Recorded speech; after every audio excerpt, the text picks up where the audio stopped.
and welcome back to the best thing you watched this week. We've got Chris over there in his orange jumper hoodie. Show us what the hoodie says, Chris.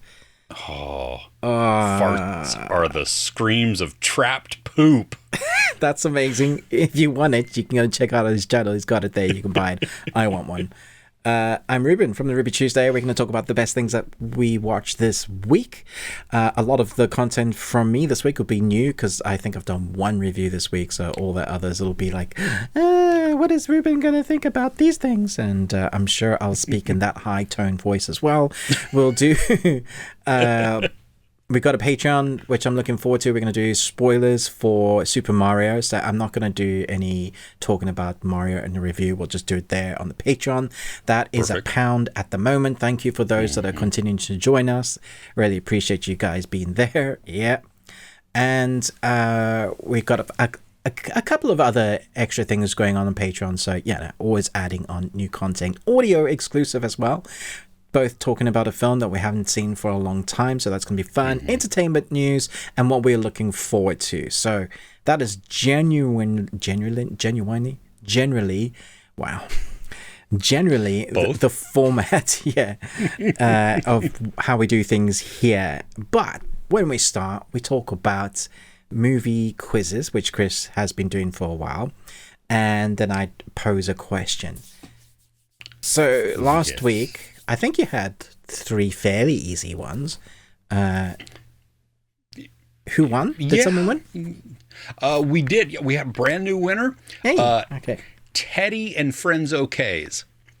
Okay. That's the username there. They got all 3.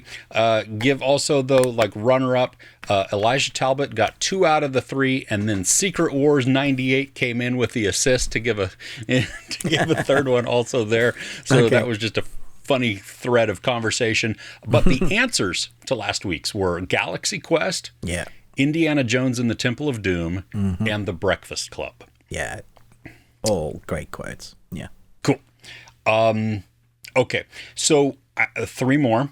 Now the first one is very special and very particular to the day that we are recording. This is Saturday. We're recording on Saturday, April 8th, even though this is going to be released on Sunday, April 9th. Yeah. And then who knows when you're actually listening to this or whatever. But it's important because it is Saturday, April 8th. Okay. Quote number 1. We mustn't dwell. No, not today. We can't. Not on Rex Manning Day. Okay. If you know, you know. That's really what it is. Nope. Okay. Number 2. I partake not in the meat, nor the breast milk, nor the ovum of any creature with a face. Yeah, I think I got that one. Yeah. Okay. And last one. You going to fight the holy war in your shorts? Strong move. Okay, it's a funny quote. Nice. Yeah, all right. So let us know. Yeah, do let us know. Ruben, though, what's your question? Is it going to be existential? Is it going to make me name a whole bunch of movies? Name 52. And we've lost every viewer and listener. No, it's a question. Cool. Can time be wasted if you're having fun while wasting it?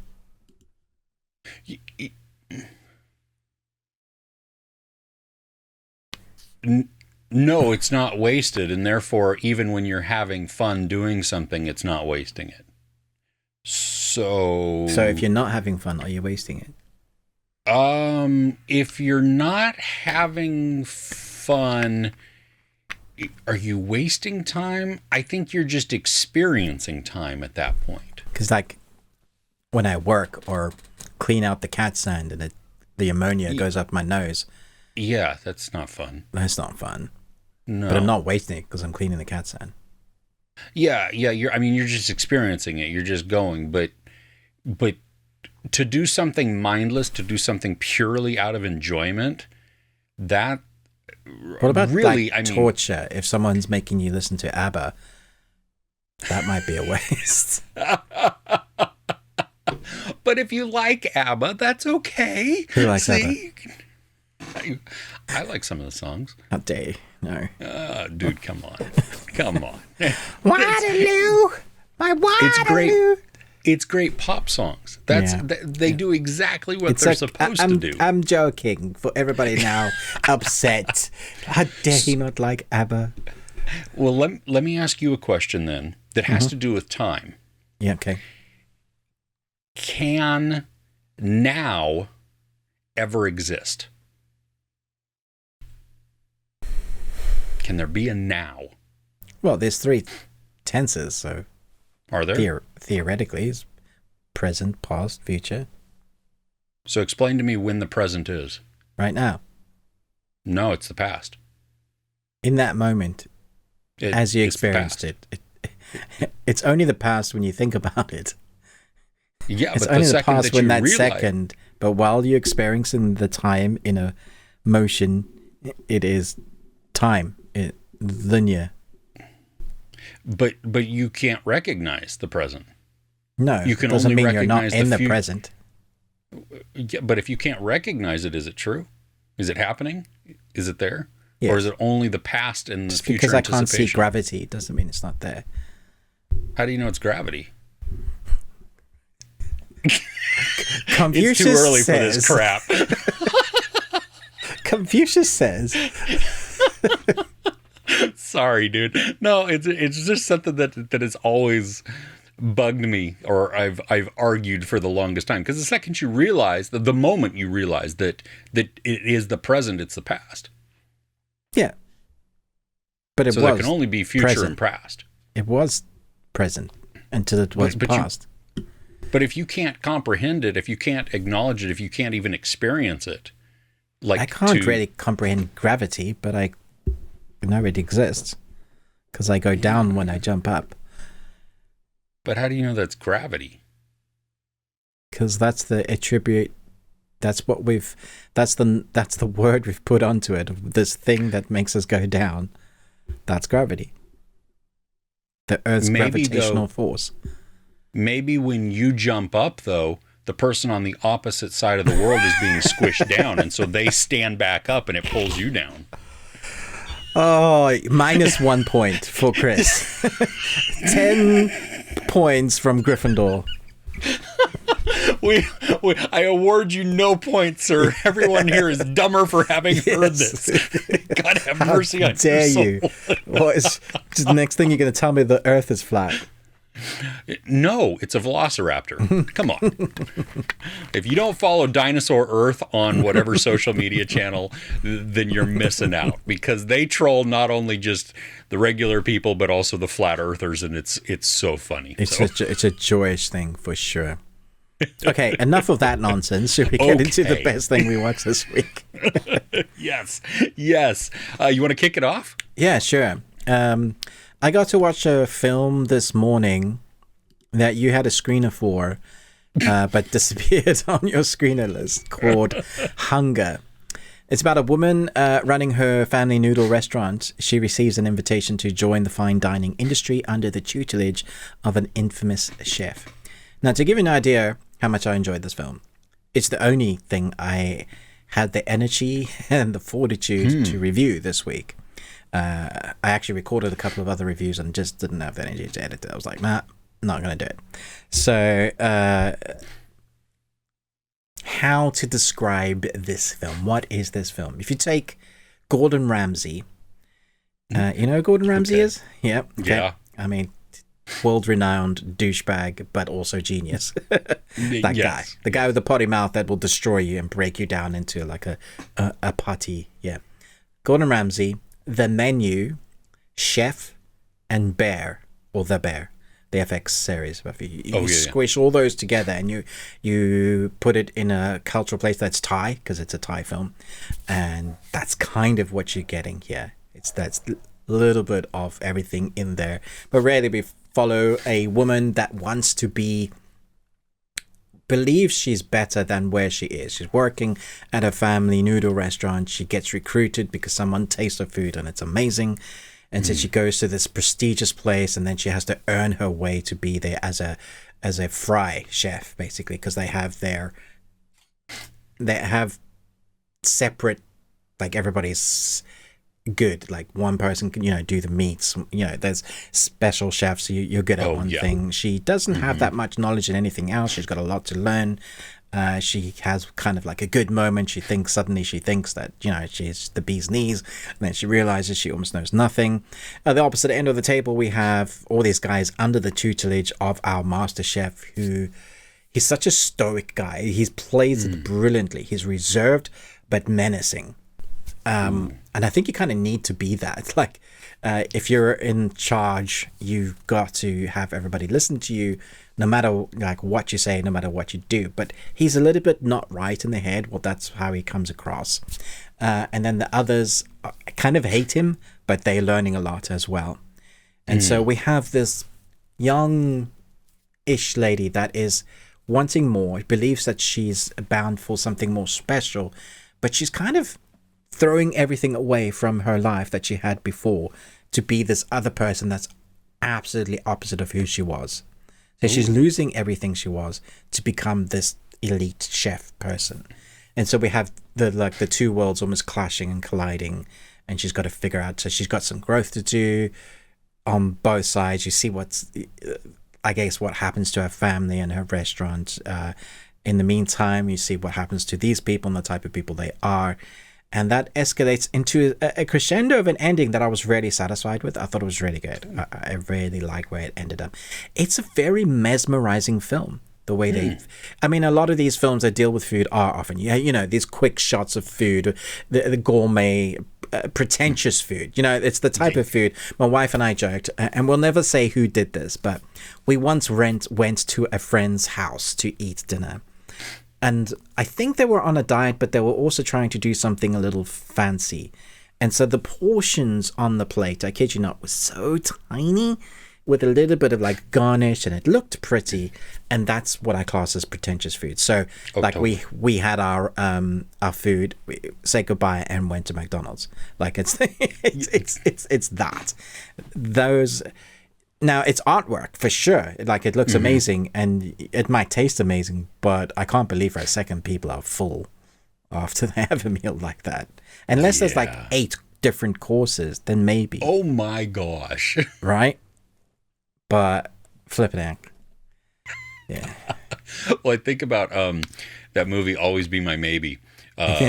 With Ali Wong and Randall Park when they go to dinner with Keanu Reeves. And you know what I mean? And he's like, I'm going to go get a burrito afterwards. Are you hungry? This is not just... Oh, so is the movie stressful? Like, because a lot of those, the movies that you listed... It's not like The Menu. It has some heart to it.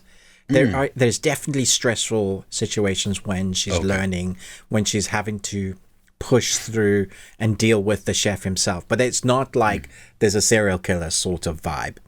It's just a very, very stressful. The way I described it is like you're going to boot camp in the army, and they just berate you and break you down until they can build you up. That's the sort of feeling that I got from it.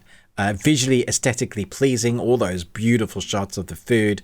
Nice. But I think the drama behind it, the character motivation and progression of the person learning something is really nice. So the fruition, you feel really satisfied because you've been on that journey with her. And I personally liked the decision she made at the end. I thought, that's believable because of what she's gone on and the realization of what she's come to in her life. She had to experience all those things first because she wasn't there yet. Almost had to work it out of her system, that kind of thing, Oh, yeah. It's good. And I think especially because it's Thai, there's a cultural difference in the types of food that you see represented. Also the just different culture, I think makes it more interesting because I've seen stuff like The Menu and the Bear Chef, so, and those are all English and I really enjoy them, but there is a different world out there with different cultures, especially when it comes to food. So I enjoyed that aspect of it as well. I think it was good. Yeah. Glad I got to see it. Yeah. Cool. And that's on Netflix? It's on Netflix. It came out today, the day we were filming. Yeah. Yes, and because it's also available in the U.S., my guess is it's worldwide. Yes, must be. So, yeah, cool. All right. So what's on your list? Well, last week we talked about, I believe in our podcast section, there was an announcement that was made that Netflix was making an anime version of Scott Pilgrim versus the World. Yes. And all of the original cast was coming back to voice it. Yeah. And so that got me on Sunday morning. I was cooking some brunch and I was like, it's been a long time since I've watched. So I watched Scott Pilgrim versus the World. Dude. There's never a wrong time to watch this movie. No, it was, well, and because I think thinking about the anime, like what could be done in the anime, good Lord, we've had an anime. It just happened to be live action. Yeah, no, it's absolutely that. Yeah. So it's going to be really interesting to see what they do with that, how they change it, or do they just keep it? Because I mean, even Edgar Wright is coming back now. He's not directing, but he is at least, I think, one of the producers or the executive producer on this. And so it will be, I think, crazy. But it had been like probably 6-7 years, I think, since I've last seen it. Something like that. Did the comedy and the jokes and the lines all still land for you? Oh, totally. Yeah. Yeah. And I think a lot of it is because it's Edgar Wright's style. You know, it's the dry comedy. Even though this is mostly an American cast, not a British cast like he normally does, but they still deliver it. The quick cuts back and forth, you know, it works on so many levels. I mean, visually, it's outstanding because you are watching a live action anime, and it's kooky, but the action is phenomenal. And the way that they film it, you know, because you go from martial arts to Battle of the Bands. You know, everything in between. I mean, the whole, there's so many different parts that just where I was laughing out loud again. Like, and it was great. Brandon Roth as the vegan hero. Dude, and when the vegan police come. It's amazing. Yeah, so good. There's so many moments that crack me up in that. Well, and what is it? The Chris Evans, and you know, just even the challenge of the skateboard, you know, to grind down the thing, everything, and I mean, it just, or all of the stunt doubles come in, you know, and he's asking, do you want coffee? You want a coffee? You want a as they're fighting and everything. It making Michael Cera too the champion. Kind of our hero, because he's so mousy, because he's so mousy and small and unassuming. Absolutely. But like you would never really pick him to win. The everyman then, which is great because most guys, I think, and ladies, like I think for the majority of people around the world, you would have felt similar to that in your lifetime at some point. So yeah, the underdog story that works well. Totally. And universal. But yeah, the way that it was told, I mean, it's great. It's on Netflix right now, but at least in the US, but it's leaving at the end of April. Right. So if you have not watched it ever or in a while, you have a small opportunity to watch it again or for the first time. It's outstanding, but it also has me very, very intrigued on what the anime is going to look like.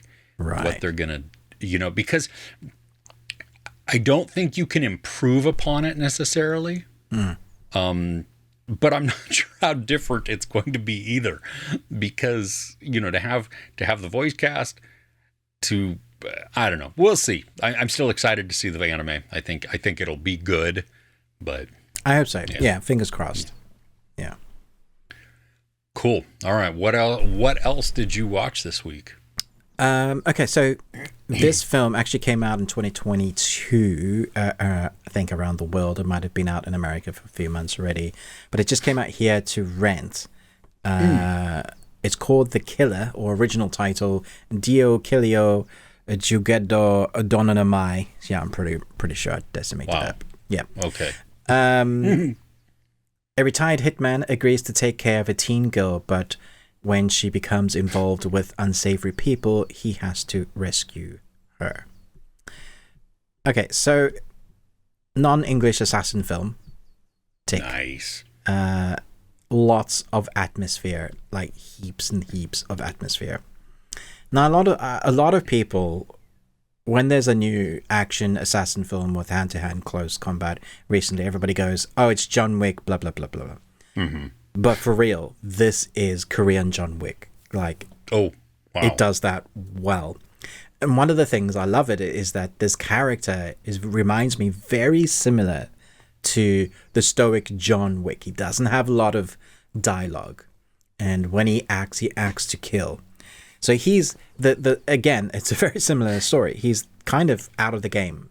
He's retired. He's with his wife. His wife goes on holiday with another lady whose daughter's been left behind, a 17-year-old daughter, and he reluctantly has to look after her for 3 weeks. And in the space of that 3 weeks, he goes on a harrowing adventure. We say it's adventure. For him, it's not necessarily an adventure.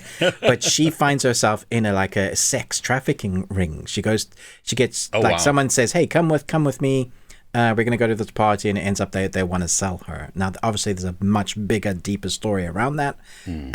But because he's charged by his wife to look after her, he basically then, it becomes like a little bit between John Wick and the Liam Neeson film.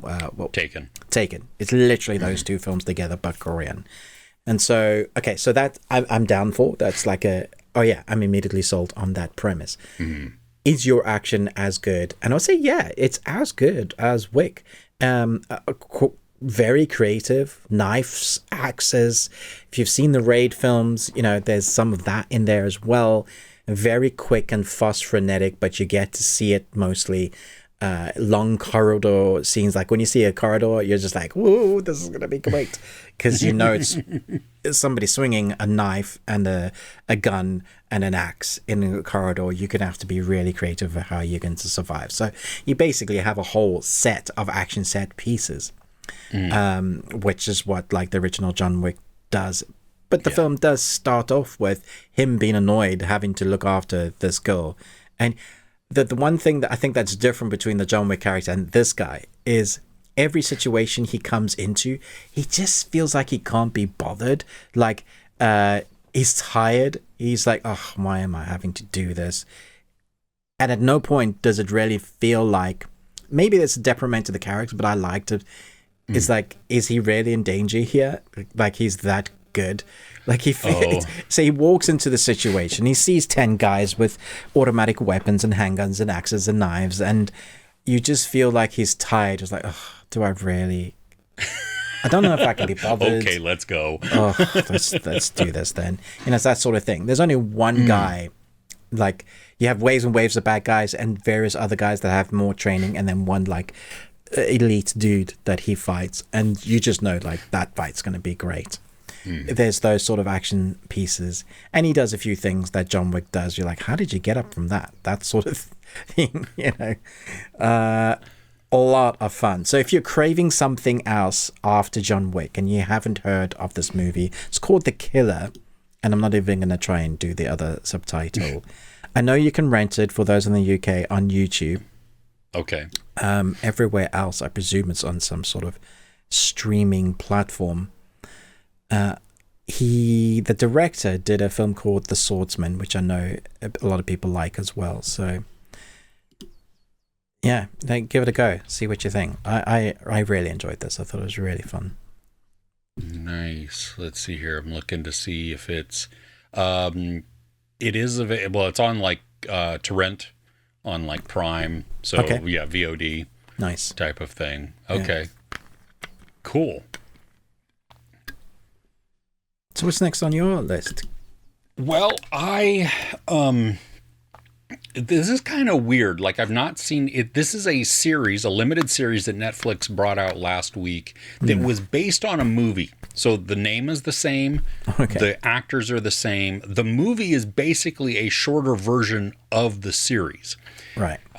They're both called War Sailor, and it is Norwegian, and it's World War II era, where you have these merchant sailors who are on just a job. They're sailing from Norway to New York to transport cargo, and they go to a couple of different ports along the way. But what happens is the war breaks out when that happens, and parts of Norway are being occupied by the Nazis.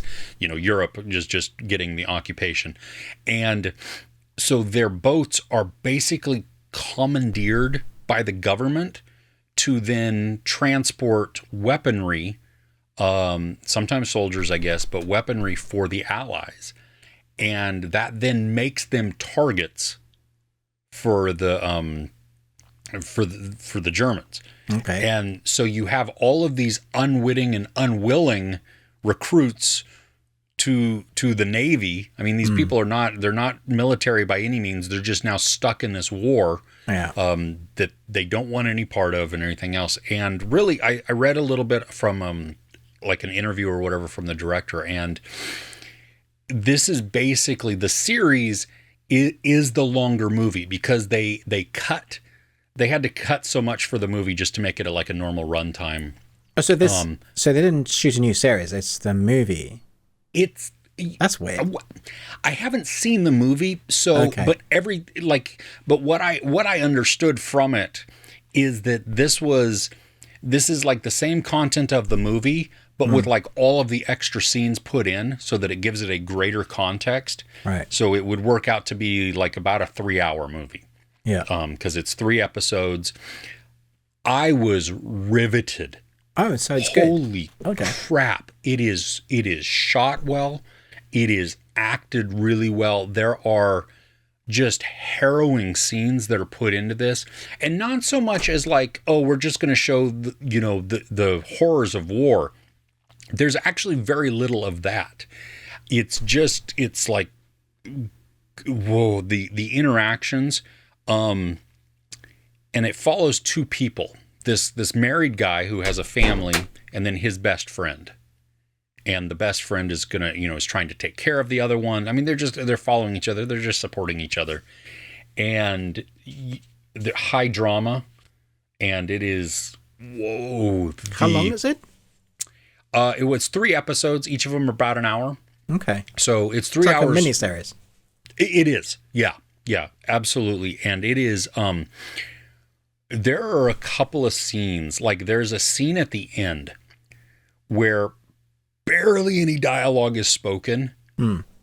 There is so much meaning that is conveyed in this scene. The looks, the patience that the scene takes, because it's probably like a 3, maybe 4 minute scene of just... really intense stuff. Oh my gosh, yeah, and the emotion that's there. I mean, it's crazy. The whole thing, it really is. It's shot very well. It's very immersive. I think the biggest thing that I didn't like about it is there are areas where it goes to black, and then we come back, and it's kind of like that's what they used as some of their big transition moments. Oh, okay, yeah. And it's like, I didn't need that. You know what I mean? But whatever. Small nitpick on there, because the story overall is very engrossing. Something I didn't even know about, really. I mean, it makes sense if you think about it, but throughout the movie or the series, you will get these title screens that will talk about how many merchant ships have been lost so far. Okay. The number's staggering. I mean, so these are civilian ships that have been, they're commandeered by the government, and the other thing is with these merchant ships and the sailors, something, it was just kind of, and maybe this is a thing, it's kind of like a union, I guess, but if they get off, like if they don't complete their gig, they're looked at as deserters and basically blackballed from ever getting a job again. Oh, jeez. So at least with that, you know either what I mean? risk dying or don't work. Or don't work. Yeah. And it, and they play both of those. They show both of those really well. Okay. So yeah, it's on Netflix. I don't know if the movie's on Netflix or not. But it is. It sounds good. They haven't really promoted it at all. It's just there. It is. Yeah. I happened to stumble upon it and got some screeners and I was like, especially when I went into it, I wasn't excited to see it, and not because it looked bad, just because it looked kind of heavy, you know. And what did you say it was called? War Sailor. War Sailor. Okay. Yeah, and it is. See, I thought you were talking about transatlantic, but that's different. No, that's a poo show. I did not like that at all. Okay. It's about World War II also, but no, yeah. not good. Hence the reason I thought it was. That's what you were talking about. Yeah, no, and that one's much longer. Ugh. Yeah, so if you get a chance, I mean, really, if you got to be, I think, it's heavy. And so you got to want to watch. You got to be in that zone, yeah. Yeah, but when you're ready for that, I mean, this is stellar all the way around. Right. Okay. Yeah, no, I'm definitely going to add that to my list. Cool. I'll do like separate list of when Ruben's happy list. You can take this on. There you go. Ruben's in a stoic mood. Perhaps watch this. Yeah. Yes. So, all right. What's next? Okay. So, talking about like being depressed, I was going to talk about, and maybe you will for your final thing. I was going to talk about beef. It's very interesting to me that who are they discussing film? Say this was a comedy. Now I don't know what they watched, but for me this was dark as heck. Very, very dark, and it stems from a place of car crash, road rage, two incredible actors, interesting story, seeing both of their lives just spiral as they allow this thing to this moment in time to spiral out of control, to control them, really, not being able to deal with the things that are wrong in their life. And this was just like the straw that broke the camel's back. And that's what that, and so I was like, do I really want to talk about this as the best thing? Because I don't know. I know the performances are good. I know it's shot well. I know it's good, but I also didn't enjoy watching it. It's like, this is depressing as heck. So pushing that aside, Chris, if you want to talk about that, I will jump in with you and we can talk about it. But for me, again, this is a conundrum because we had the latest episode of The Mandalorian. And it feels 100% like a filler episode. Like the last few minutes of the episode really furthered the plot. But what we got inside it was a really interesting look at a new planet we've never been, a rich planet. Mando and Grogu and words. What's her face? Bo-Katan. Thank you. Chris knows, even though you haven't even seen it. Yeah, I haven't seen it. No. They're on a mission without doing spoilers. They end up on this planet having to do something with this planet in order for them to go and see some other Mandalorians. That's kind of the story. Now, there are some massive guest stars in this. It's probably been spoiled for you on the internet. It's all over the internet. God damn it, internet. I was trying to say... Okay, so I'm not, for those that haven't seen it, if you've been lucky enough, I'm not going to say who they are. But when I saw it, I had a massive smile on my face. I was like, oh, that person is in here. That's awesome. The thing is about their cameos is there are two cameos that I felt like they were there because of who they are. So they asked to be on the show. But then there's another cameo who actually has a proper role in it, who is genius and works really well in it. And I was like, that character could be in here much more. And I don't know if he has better presence. Now, I've recently seen another actor in a big movie that was in this, and I didn't like. I was like, oh, it's great to see him in here, but I didn't really appreciate his character. So it was weird because it's also another directed episode from Dallas. Bryce Dallas Howard. Yeah, and then she has incredible direction, the shot selection, the beauty of how she shoots it. Love all her work. Like I think she's a genius. I think she's really good at what she does. The tempo, pace, tone is a nice episode. Even though it's spoilered, it's interesting to see how these characters now work together on a rich planet. It's something we really haven't seen that they haven't gone into yet. And so it was nice to have that, but at the same time, I'm sighing because we only have 2 episodes left. So on one hand, it's the best thing I watched. But on the other hand, I'm frustrated with the series because I know what the story is now. But if we only have 2 episodes left to go, that means that probably this is a filler season for where they're setting up where the world is going of Star Wars. I don't even know if we're going to get more Mandalorian because we recently had 2 days of Star Wars celebration. Today, in fact, is the 2nd day. And there is this new connectiveness that they're talking about, I guessing like kind of doing a James Gunn, fixing the issues that we've had, which is why we've had so many Star Wars projects cancelled that we did have, and now they've got a few more, but they're all kind of connecting the series to movies. There's this world. They're talking about the different empires, the different ages. Before you've got the from one of my favorite games, Republic, the Old Republic. So that like is one of the ages. We've got the new empire, all of that. Like I think there's almost like 5 different tiers, and that's where it's going to be situated in. Very excited for the future, and then guess we can talk about that in like when we do our news. But it does make me worried about the future of the Mandalorian, and I really don't want them to finish like this. So as much as I've enjoyed every single episode, I've also been frustrated and seen the frustration from fans online as well, going, love Mandalorian, love Grogu, love the fact that they're trying to bring this connectiveness of the Mandalorians together, kind of claim their home planet. All of that is excellent, but you've taken too long to get there. It does feel like you didn't know what you'd want to do with it. Where is the actual story? What did you want to do with it? And that's the issue. Really doesn't feel like they knew what they wanted to do with the characters anymore. Ever since that intensity is gone. We don't need to rescue Grogu anymore. Grogu's not going to be a Jedi.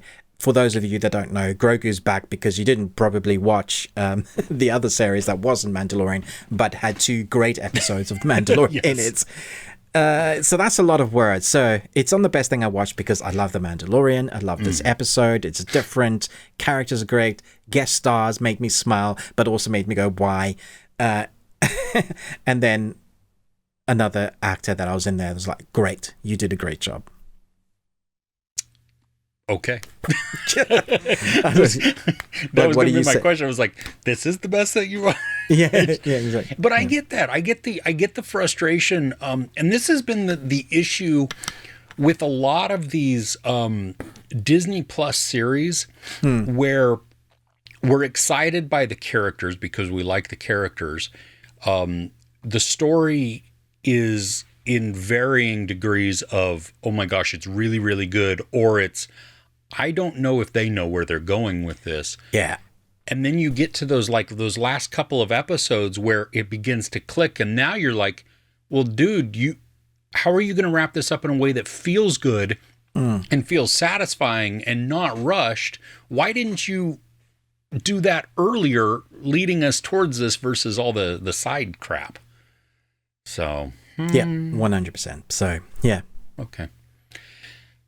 Okay, I am going to talk about beef. Okay, let's go. Let's do this. Let's do it.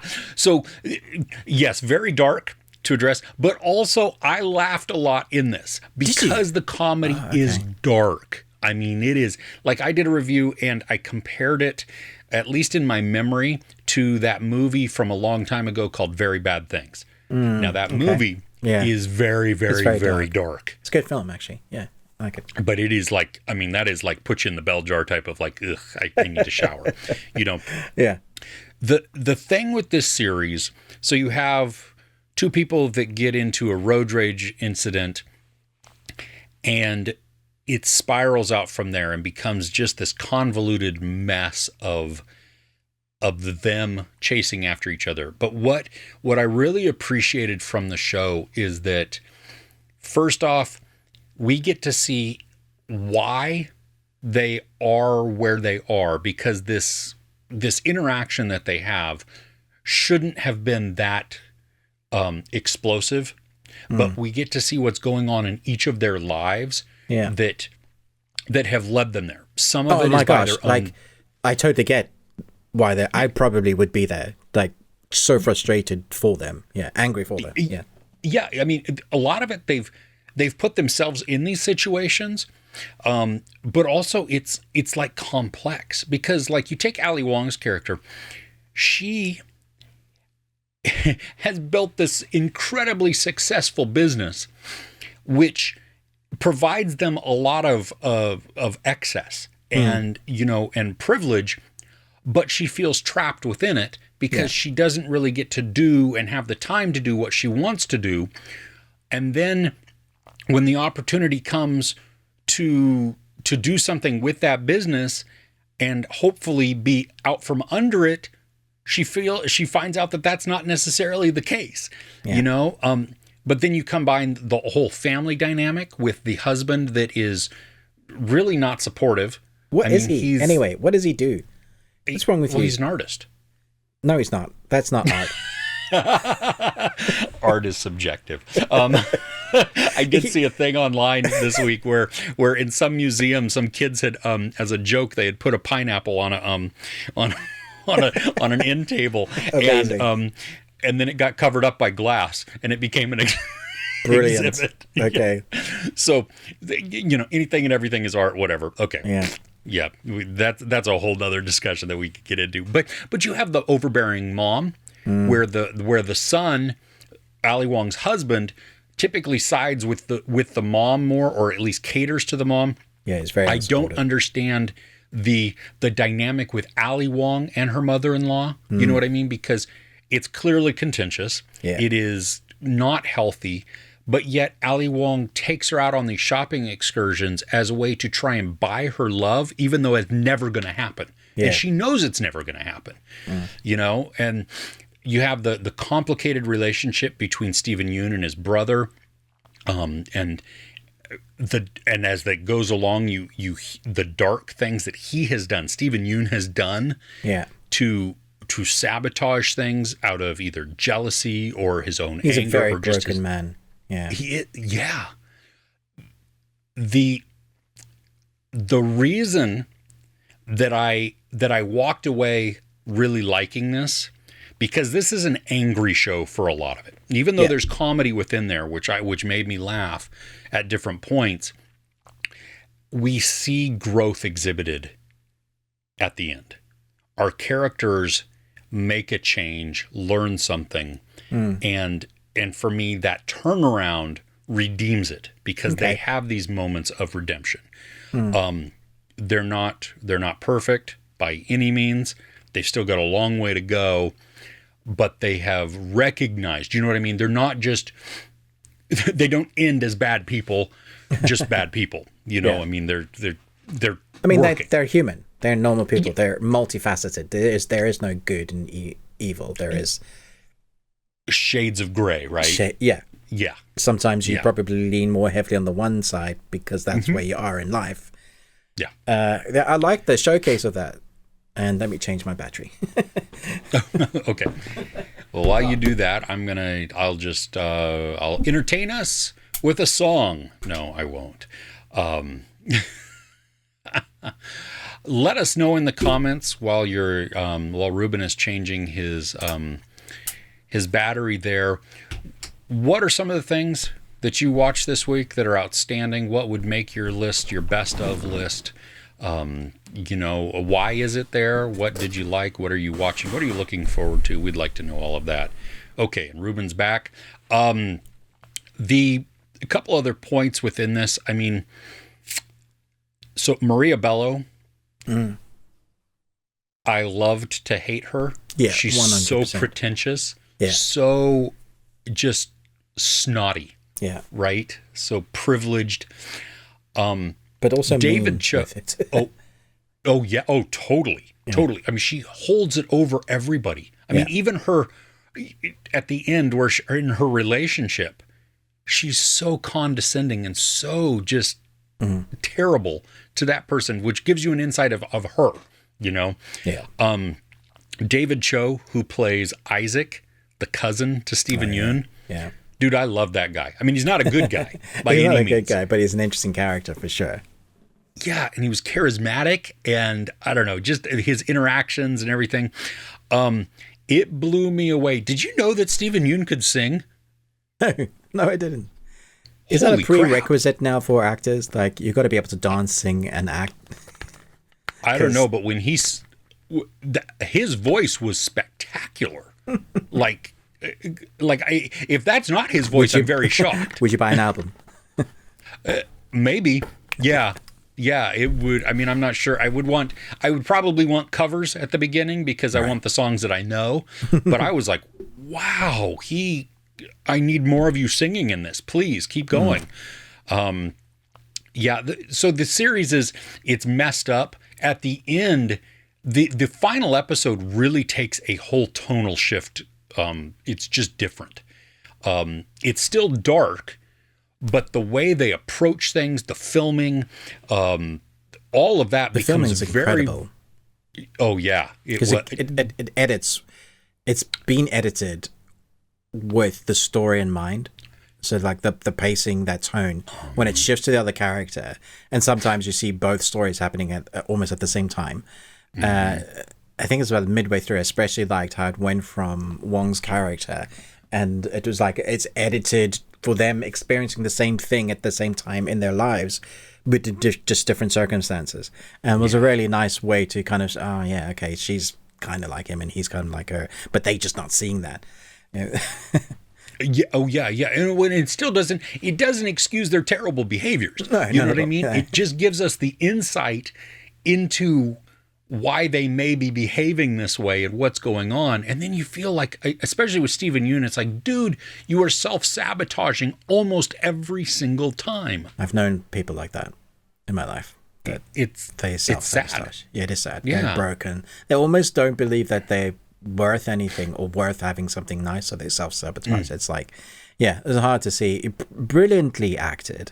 Like, their performances are excellent. But it didn't make me happy.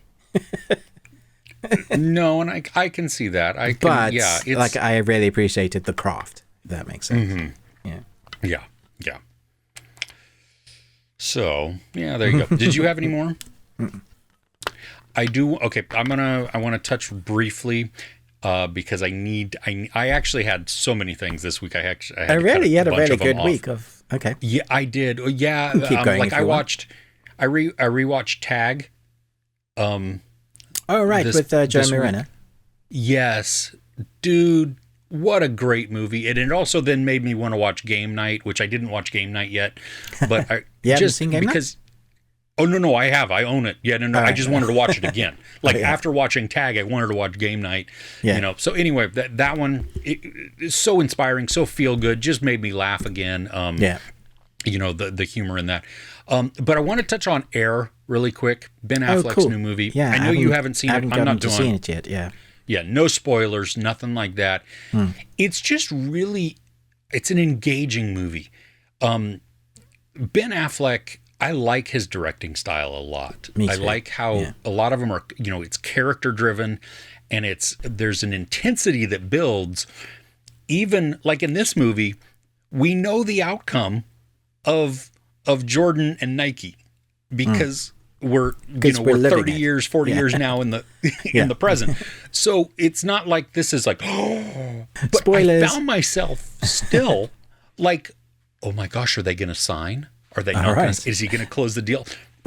That's makes no sense. Yeah. You know, but that innate suspense that is built there and that tension, he captures really well. I mean, Matt Damon is phenomenal in this. I like him more and more just every performance that I see. The standout though for me, I mean, so okay, well, let's do. You have Matt Damon. Viola Davis was outstanding. Ben Affleck really good for what he has. Chris Tucker, where has this guy been? I mean, holy crap! It's great to see him. It's been a while. Yeah, it's been a long time. Yeah. So we have Jason Bateman, really, really good. I didn't think that he was playing his normal self. Like there is some sarcasm still within there, but he felt different. He wasn't like playing his Jason Bateman character. Okay.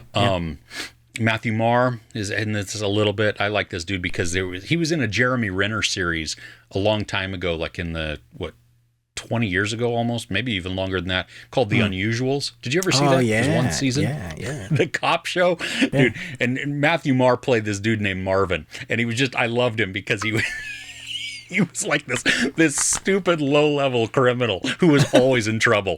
And just the interactions there. But anyway, the standout for me was Chris Messina. He plays the agent, the sports agent. I'm trying to place him. I can't even think of. Do you remember what is it? Not Suicide Squad. Birds of Prey. Okay. He's in that. He's been in some other movies. And okay. I've got a picture of him. Okay. You know who I'm talking about now? Yeah. He is so well cast in this as the agent. Him and Matt Damon going back and forth. It's just on the phone. Yeah. Amazing. I mean, he was so good. And so right now, like, we're so early in the year that he'll probably get overshadowed and forgotten. But I would love to see him nominated but his performance as a supporting is really actor. good. Okay. Yeah, it really He is. was in Argo as well. Chris Messina was in Argo? Mm. No way. I did not know that. He played Malinov. Are you checking it out? I'm checking IMDb right now. What? Okay. Yeah. I'm going to have to rewatch it. I love that movie. That Argo, F yourself. Yeah, no, it's been a long time. Okay. Well, cool. So anyway, I just wanted to touch on that. Air is definitely worth seeing. I'm excited that you are going to be seeing it. Curious what you think of it. A feel good movie, inspiring type of thing. So I could do that, and I like his directing. I think he should stick to directing. I think he's awesome at that. Yeah. Well, and when he inserts himself into his movies, it actually works really well. No, it does. It doesn't work for everybody, does it? No. And for him, it really does. And I love his eye. I love how he has he's creating the style, and he does a lot of like older feel. You know what I mean? Not necessarily the present, but and he captures the aesthetics really well too. I feel like him and Matt Damon, they really cut their teeth on those early kind of Kevin Smith movies, right? And they learned the process backwards, and then they formed their own company. And ever since then, there's been some real gold that they've been kicking out. So whenever they come out with a movie, I'm like, yeah, I'm going to check that out. Absolutely. Cool. So that's all I wanted to touch on there. Nice. All right. Well, we thank you. Don't forget, we have a Patreon opportunity, patreon.com/thebeardedones. It's on the screen. It'll be in the descriptions, for just £1 a month, which makes it like $1.30-ish, something like that. You can get in on the first tier there. You can go to the website, patreon.com/thebeardedones. We have some that are outside of the paywall, so you can get just an idea of what we do, what we get up to there. And then we are adding a whole bunch of new ones there. We have a couple of tiers. One of those is that you can request series for us to review, which has been great because it has exposed us to some shows that maybe we weren't going to watch before. Like we talked about Tulsa King.